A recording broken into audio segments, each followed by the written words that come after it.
I am for the child who's had 7 addresses in a single year because she's in foster care, because her father abused her. And her mother couldn't believe her. She is the child I am for. I am a volunteer child advocate. I am you. Florida residents call toll-free 866-341-1425. Tap rooms are localized and they're geographic. The Hispanic community is much broader than one tap room. So what we decided to do was come out with a high-quality craft beer, 2 high-quality craft beers that appeal to the Hispanic taste and that we can distribute in all the Hispanic neighborhoods. Taino is a very light, refreshing beer. It's a social beer that you can drink probably for a good part of the evening, and it'll give you a nice light feeling. It's not a heavy beer, it's very airy, and it's very light. It's a 4.5 alcohol, which is low for beer. The Boricua is a 6.0. Now that's a stronger beer, and we designed it to be a little bit stronger than Heineken. Heineken is a favorite in the Hispanic community, so we have a little bit more muscle than Heineken. Boricua right now, in a very short amount of time, it's been a miracle for us because we've gotten a large range of acceptance at the retail level.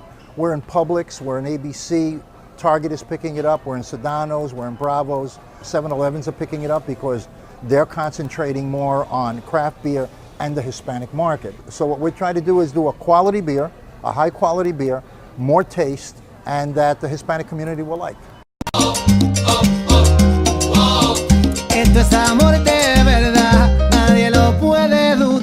Step up to craft beer. Taino Light Lager has a crisp, refreshing Caribbean-style flavor. Boricua Craft Ale, full-bodied flavor for the true beer drinker. Stop drinking beer water. Taino Craft Light Lager and Boricua Strong Craft Ale. Feel the rhythm and come up to craft beer.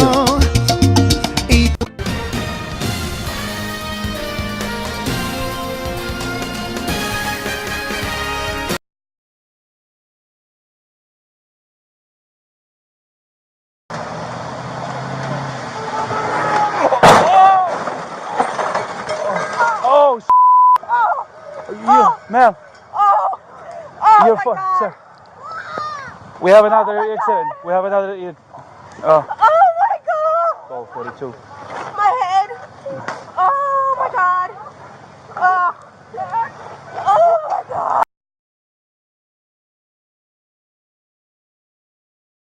It is my honor and pleasure to introduce to you our invited guest, Nelson Antonio Dennis.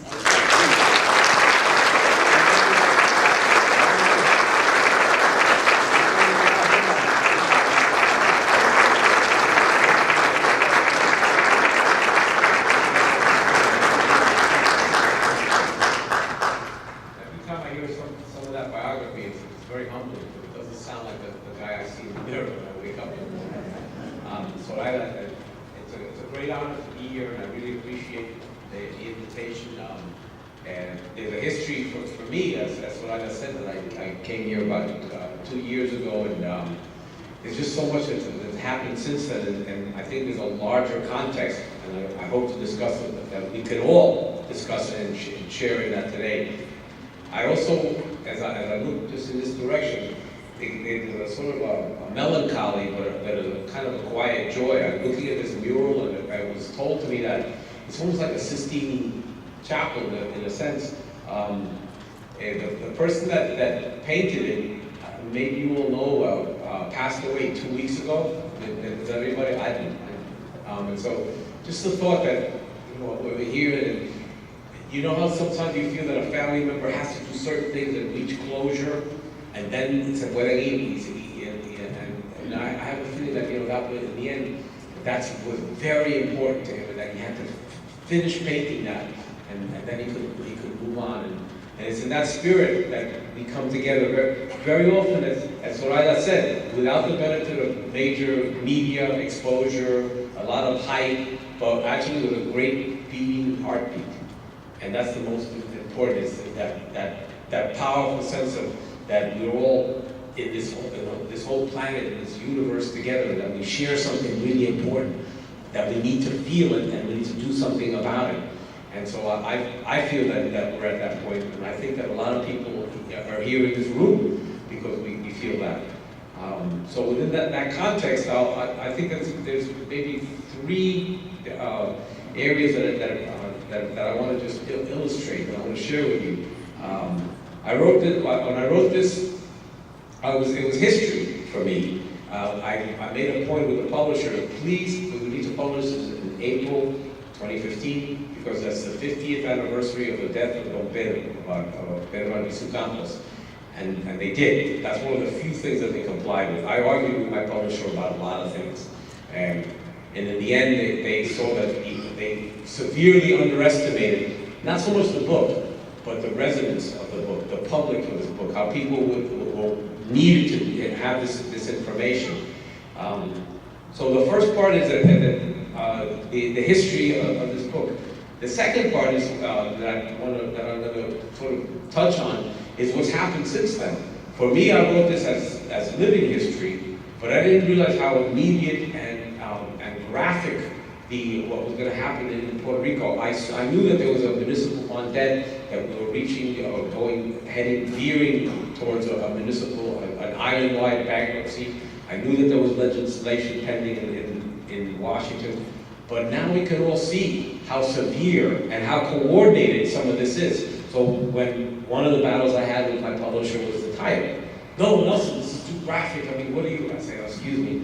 These words were uttered by E. Francis Riggs, the chief of police of Puerto Rico. He declared the war against all Puerto Ricans after murdering 4 of them in the street, just because they were exercising their First Amendment right of expression regarding anything, and because they were involved in an agricultural strike. But now the title actually now has this added resonance, because it seems to me that it's that there is this didn't end, that there is an undeclared, and sometimes the wars, they're not fought with bullets and very openly, they're done by attrition, by ignoring people, by letting, not by aggressing on them, but by letting someone starve to death quietly and off in a dark corner. So the second piece of that I'll touch on is how is this war being waged now? Are people aware of it, even as they're doing it? And the third is what I think there's some expediencies, some things that can be done, and I think Orlando is in a very critical, very centrally located, literally position in this. So let me just, I may be going over some old ground. I see some many familiar faces, but let me just share some of the history that I think that is actually pertinent today, that comprises this book. Los Estados Unidos entraron en 98, they went in to give the benefits of enlightened civilization, according to General Miles. And they went to Puerto Rico and they hung the flag, "Oh Glory," up in the Ponce Town Square. He said, "We'll come here to help you, to protect your property, to give you the blessings of our enlightened civilization." Within a very few short years, those blessings were hard to enumerate. The very next year, in 99, Huracán San Ciriaco, the worst hurricane in about a century, decimated the Puerto Rican agriculture. Almost 50 million pounds of coffee were lost. The United States didn't send any meaningful hurricane relief. Instead, the following year, what they did is they devalued the Puerto Rican currency, which was roughly equivalent to, it was based on the Spanish peso, which was roughly equivalent in buying power to the American dollar. But they devalued it by 40%. If they did that here in this country would cease to exist. You just think about small dislocations, well, I mean, major tragedies, but the World Trade Center, or the horrible things that was happening in Texas. Well, think about the national disaster of a 40% property devaluation, where suddenly you have 40% less and all your debts are 40% higher, where everything is taken away, 40% of everything that you own. They did that in '99, and then the following year, through the Hollander Act, they created, they being the United States Congress, a steeply graduated set of property taxes that had never existed in Puerto Rico before. So you have a hurricane, currency devaluation, property tax hike. Puerto Rico was like that Naomi Klein shock doctrine. These immediate shocks come into Puerto Rico all at once. And this is in the time of 1899. Now we have worldwide communication, instantaneous social media communication. Imagine the lack of communication that existed between Puerto Rico and Puerto Ricans, in La Isla, and this country at large. Puerto Rico has been historically separated by an ocean, a language, technology, and 400 years of even American history. What happens, and many people compare it to Macondo, and I think that's an apt analogy, because very often, and I say that in this book, what happens in Vegas stays in Vegas, but what happens in Puerto Rico never happened at all. And that's why here in Orlando, I think there is a pivotal role to be played. But let me continue on the history. The United States, under those circumstances, the farmers, 80% of the economy of Puerto Rico at that time was agriculture. It's now 100 of that. 0.8% of the Puerto Rican economy now is now agriculture. There's been a big radical dislocation. How did that happen? Well, for one, the United States, because the farmers were desperate for liquidity, they had no cash, they'd been taken out of their pocket. They were reeling from a hurricane, they were taking property taxes from them. They needed immediate liquidity. The only place they could go was appropriately called the American Colonial Bank. That was the name of it. You can't make this stuff up. The American Colonial Bank. You go and it was like Phil Rizzuto at the money store. Come on down, no problem. We'll take it. And they use, oh yeah, we'll use your farmer's collateral. No problem, here it is. So they give them a little money, knowing full well that they were going to default. Because they didn't want the loans to be repaid. They wanted the collateral, they wanted the land. And within 30 years, roughly 75%, over 3/4 of the Puerto Rican, the arable farmland in Puerto Rico was owned by North American banking syndicates. 4 of them alone, Fajardo, Aguirre, Guanica, East Puerto Rico Sugar, owned half. So half of about almost 80% is 40%. 4 corporations, 40%, each owning 10%. There's a book, movie that was called Dude, Where's My Car? Or like, Dude, Where's My Island? I mean, how did you come in here? Under what legal pretext did you come here to say you're here to protect my property, my well-being, the benefits of enlightened civilization, and 30 years later, you own the land under my feet? Well, then they continued. They took the land, so now the people that were the owning of the land were working on the land for foreign owners, for absentee landlords. Oh, but in addition, you have now been made a U.S. citizen in 1917 through the Jones-Shafroth Act in March 2 of 17. Exactly 1 month, it was in April 2, Woodrow Wilson delivered his declaration of war to the U.S. Congress, and 18,000 Puerto Ricans were conscripted to the U.S. Army. So, they are good enough to be citizens to fight. Y esto lo decía Don Pedro muchas veces, we're good enough, when it comes to fighting, Puerto Ricans are the best. You know, sign them up. That son of a bitch, boy, we want you. Uncle Sam wants you. But when the fighting is over and the dying is done, you come back. That's the things that suddenly changed. When those Puerto Ricans came back, they thought, well, okay, we have earned something, we paid our dues, we're American citizens. Little did they know that under the territorial and supremacy clauses of the U.S. Constitution, it was a qualified citizenship. Because under those 2 clauses, Puerto Ricans don't receive the same privileges and immunities as the rest of the United States. And they found out when they came back from World War I and the Depression started to hit, and they thought they were going to get at least a minimum wage, and that was found to be, by the Supreme Court of the United States, unconstitutional. That the Puerto Rican legislature could not enact minimum wage legislation on its own because that was ultra vires. Ultra vires is beyond the scope of their jurisdiction. That they did not have the authority to do that. Just like now, they don't have the authority to have a ley criolla or to declare any bankruptcy protection for themselves. Same thing.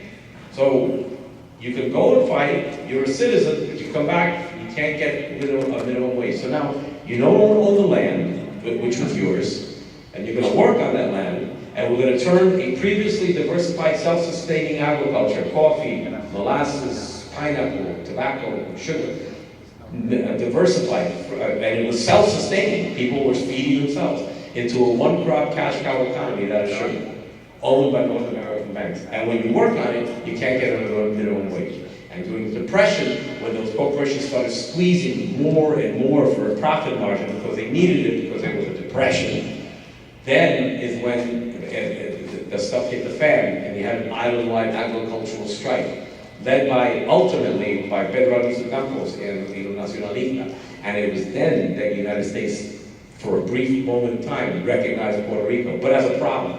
Y fue Don Pedro que said that The only way that the United States sees us is when we become a problem. But we need to become a problem. And that's exactly, if you notice, about 2 years ago, there was a lot of media about Puerto Rico because it was a problem. Because we had to pay this debt. How are you going to? They have the PROMESA legislation, they put the Fiscal Control Board. Now you don't read much about Puerto Rico. It's off the front pages. But what's going on is what we need to be aware about here, because it's the slow death of 1,000 needles that's been applied to this island for over 100 years. So the history, I'll just go quickly, because I think I discussed it when I was here before, and it hasn't changed. The agriculture was taken over by the United States. They put in a Jones Act, Section 27 of the Merchant Marine Act of 1920, stipulates that no foreign registry vessel can go from one port to another. There was a rationale for that, because the German U-2 boats at that time were the superior marine technology. They had sunk over 5,000 vessels during World War I. So there was a real bona fide concern to protect the shipping, the coastline, and the trade routes in the Atlantic immediately after World War I. And that was the rationale, the public policy behind the Jones Act at that time. But 97 years later, there's no German U-2 boats lurking off the coastline of Puerto Rico. So that doesn't exist anymore. But it has become a price-fixing scheme whereby Jacksonville, Florida, has about 30,000 jobs that would belong to Puerto Rico. A shipping monopoly from Sea Star, Trailways, there's 3 or 4 other, the names escape me, shipping companies. The Teamsters and the Longshoremen's Union benefit from it, but most importantly is the consumer goods companies and the automobile manufacturers. The same car costs $6,000 more in San Juan than it does here in Orlando because of the Jones Act. All the goods that come into Puerto Rico now are costing 15 to 20, and it's an island. Puerto Rico has to import. And unfortunately, it's even importing its own food, because whereas it was 80% of the economy, now it's 0.8% of the economy. And it's energy. The entire energy grid of Puerto Rico, the PREPA, the Puerto Rico Electrical Power Authority, runs on oil. Puerto Rico has to import oil. So all its energy has to be imported at a hyperinflated price of 15 to 20% more. The United States, they love it. It's like economic fiscal crack to the United States. Because through the Jones Act, they can fix it so that all the goods coming off the foreign registry vessels end up costing about 20% more. And then U.S. consumer goods companies can slightly underbid that. And since Puerto Ricans are very price sensitive, the per capita income in Puerto Rico is about $16,000, $17,000 a year, less than half that of Mississippi, the poorest state in the United States. So they're price sensitive. They can save a little money on some things, even on little things. They'll buy the cheaper product. So it's for that reason that there's more Walmarts and Walgreens per square mile in Puerto Rico than anywhere else on the planet, selling American goods at inflated prices. They slightly underbid the foreign goods. This stranglehold on the Puerto Rican economy under the Jones Act, which existed for 97 years since 1920, is costing Puerto Rico. There's been several studies that you can go. They have various ranges, but anywhere from $3 to $5 billion a year. If you take the lower amount, 3 times 97, that's still slightly less than $300 billion. I think it's $291 billion. But then you would have paid this so-called public debt of Puerto Rico 4 times over. So if it weren't for the Jones Act, this debt of Puerto Rico wouldn't exist. So entonces, ¿de qué estamos hablando aquí? What is this debt we're talking about? The per capita debt in the United States, if you add the federal and the state debt, is about 4 times more per capita than the per capita debt in Puerto Rico. Esto es amor de verdad, nadie lo puede dudar. Step up to craft beer. Taino Light Lager has a crisp, refreshing Caribbean-style flavor. Boricua Craft Ale, full-bodied flavor for the true beer drinker. Stop drinking beer water. Taino Craft Light Lager and Boricua Strong Craft Ale. Feel the rhythm and come up to craft beer.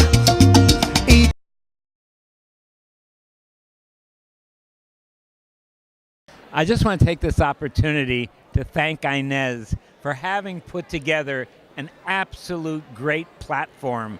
Some of us drove from 2 or 3 counties away, and we really appreciate what you have created for us, for our business community, for our spiritual community, our educational community. Yes. You have really hit the high targets, and I thank you. Well, thank you. Thank you for being here. I would like to second that. I would like to thank you, Inez, and the entire team that's worked really hard to put all of this together, bring a lot of the community here so that we can share what our business does with those and try to recruit some of our local talent that's out there that might not know that we're available and hiring. So thank you to all of your team and their hard work. It has been my pleasure and honor to help not only our business community, but our general community. And just a little bit of a highlight of what we have here. We actually have 44 companies represented in this floor. We have 44 companies and 1,149 job openings in this very location here. So I want to thank all the businesses for your support. And I understand that you came all the way from Osceola, and I want to commend you for coming from so far and creating that synergy, because we are neighbors. No matter how far we are neighbors, and we want to put this community back to work. Thank you. Now, Inez, Amanda and I have a little surprise for you. What you're not aware of is both Amanda and I are Rotarians.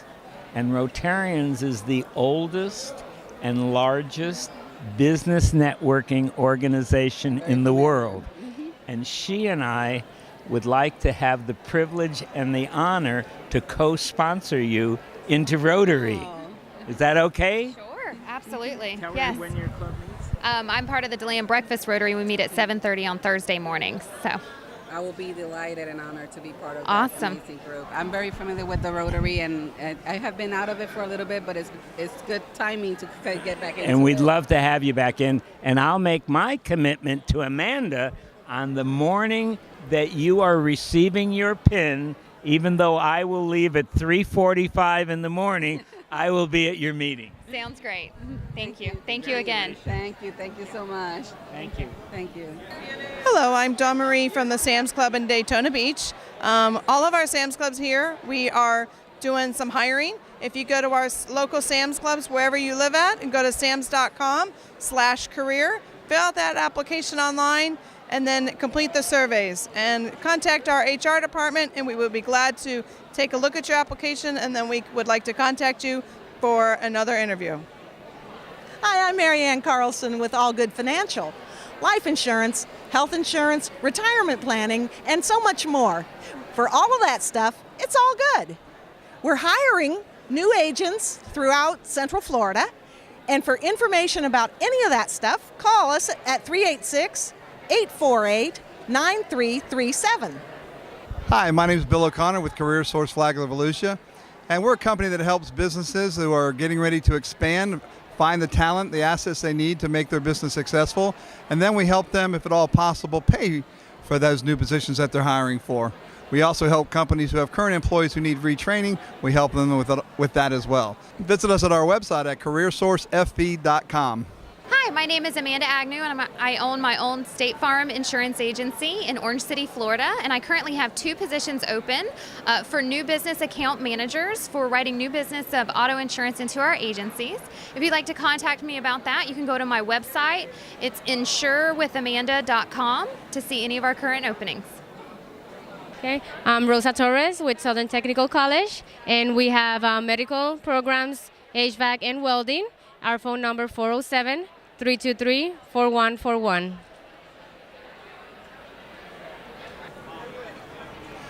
Hi, my name is Lisa. I'm with Randstad. I'm looking for manufacturer workers for the DeLand and Sanford area. If you're interested, please apply on our website at randstadusa.com. Hi, my name is Stephanie, and this is? I'm Louis.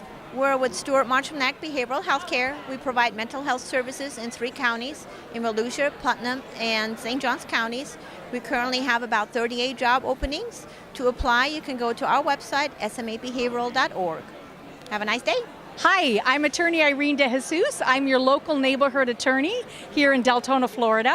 The name of our business is De Jesus Law Group. We specialize in estate planning for families with young children, and also if you have a business, we look at your legal, insurance, financial, and tax strategies to make sure you have a really good foundation for your business. If you're interested in more information, contact us at www.dejesuslawgroup.com. Hi, my name is Marie Jones with Vitas Healthcare. We are the nation's leading provider of end-of-life care. We are currently recruiting for physicians, registered nurses, and home health aides in Volusia and Flagler County. We offer high-quality care for your patients and families. We'd love to have you join our team. Thank you. Hi, my name is Sabrina. I'm from John Knox Village. We are currently offering positions in the food service department, the nursing department, therapy department, as well as groundskeeping, security department, and a whole array. If you'd like to apply for a position with us, please contact us at johnknox.com/careers.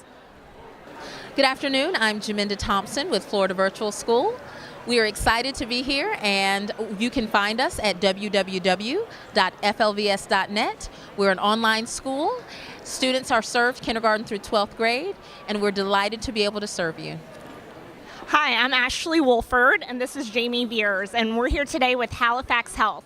We're hiring for over 150 positions right now, located everywhere from Daytona Beach to here in Deltona. And if you're interested, we urge you to go to halifaxhealth.org/careers to see all the positions we have available. Thanks. Hi, my name is Jeanette Vicente. I'm from Family Hair Source. I'm the marketing and outreach, and I have my coworker here. My name is Gabby. And we are right now giving the opportunity here to the community to apply for just position at Family Hair Source. We are a primary health care center. We are a federally qualified, like I mentioned, health center, and we help the community to assist them with primary care. We can be reached at familyhairsource.org. And if they need to contact the marketing department, we are located in the land office, and we can be reached also through the same website. Thank you. Hi, I'm George, and this is my colleague Nydia. We're here with Boston Whaler. We're a manufacturer in East Volusia County, and we're hiring for manufacturing positions currently. We have a lot of great positions open on our manufacturing plant, from assembly to our lamination department, and we're expanding our facilities as well. We're looking for people who can work day shift, night shift, and even the weekend shift. So if you're interested in a manufacturing position with great benefits and great pay, feel free to reach out to us at bostonwhaler.com/careers. Hi, this is Joanna. I'm from Top Build, and we are hiring. Top Build is our parent company, and our affiliates are True Team and Service Partners. We're hiring nationwide. We're looking for corporate jobs, jobs in every function you can think of, in HR, accounting, finance, legal, supply chain. And on our True Team side, we're looking for able-bodied people that are willing to learn. They'll be trained on the job, and there's a good potential for making good salary and good money. So you can contact us. You can contact me at joanna.bouchard@topbuild.com, or you can visit our website at www.topbuild.com/careers or www.trueteam.com/careers. Hi, my name is David Jimenez, and I am with Launch Federal Credit Union. We have been in the area for about 55 years. We're a non-for-profit organization with a track of excellent service. We have several positions available, and you can apply online. We also will be filling positions for a new location in Ormond Beach. At the current time in Volusia County, we have locations in DeLand, Orange City, South Daytona, and Edgewater. Like I said, please visit our webpage for great promotional material that we have and excellent services and products. Thank you. Good day, my name is Victor Ramos. I'm here with the Volusia Hispanic Chamber of Commerce. I am part of their public relations. We are the agency or the chamber that is hosting this event here this evening with over 44 44 companies that we've had and a little bit over 300 job openings as far as opportunity. If you're interested in being part of the chamber of the Volusia Hispanic Chamber of Commerce, you can definitely contact us at 386-626-4264 or visit our webpage at volusiachamber.org. Again, thank you, Volusia Hispanic Chamber of Commerce.